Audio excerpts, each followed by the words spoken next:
Para nós será nosso irmão Fábio Pontes, e o discurso tem como tema: como devemos entender o conselho de Paulo em 1 Coríntios capítulo 7, versículos 29 ao 31. Então vamos dar atenção ao discurso.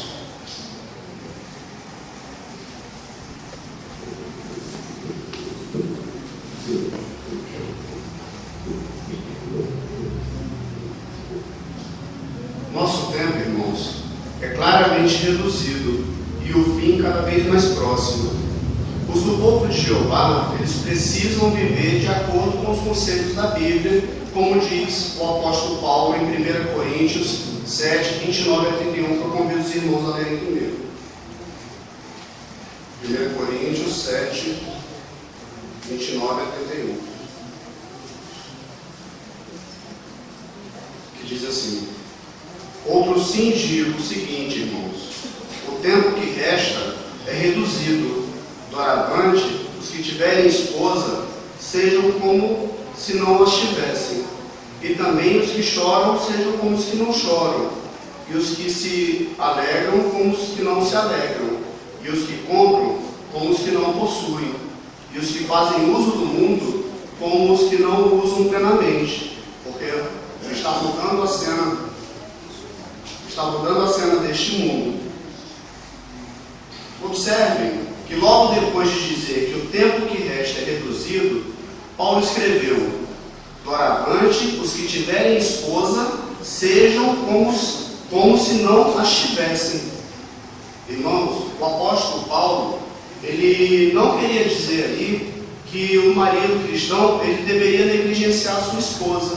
Não, mas ao passo que o homem se desincumbe fielmente das responsabilidades maritais, sua relação com Deus deve ocupar o primeiro lugar no seu coração e na sua mente, cuidando que o seu casamento contribua para isso. Paulo, ele prossegue também no versículo 30, dizendo: também os que choram sejam como os que não choram, e os que se alegram como os que não se alegram, e os que compram como os que não possuem. O que significa isso? O que Paulo queria dizer com isso? Essas palavras inspiradas sublinham o fato de que assuntos pessoais, quer envolvam bens, tristezas ou alegrias, não são as coisas realmente importantes para os ministros do reino.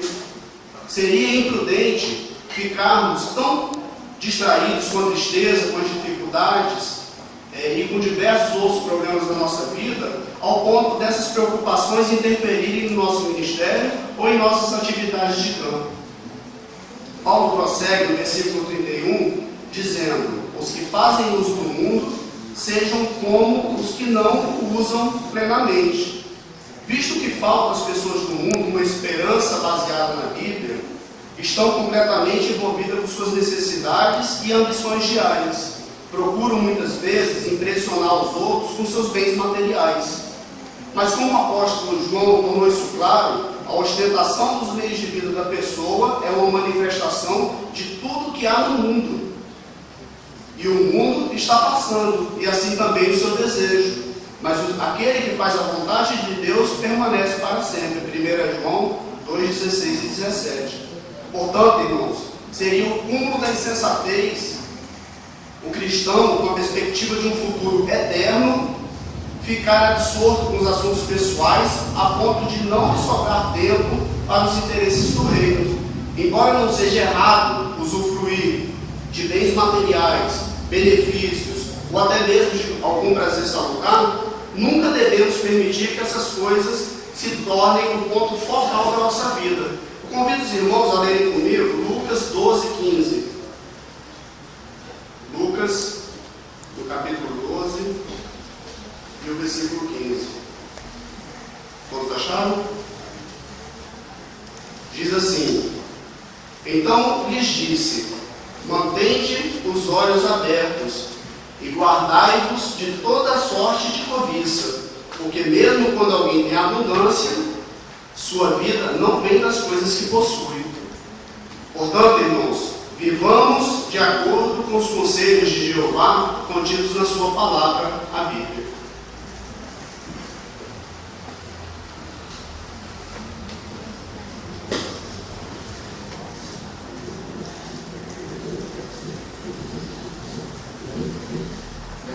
agradecer ao bom discurso feito pelo irmão Fábio e elogiar pela boa preparação que o irmão fez e estava preparado, o tempo também mostrou isso, fez quase 5 minutos certo também. Isso é muito importante para quem cumpre uma designação aqui da tribuna, no tempo.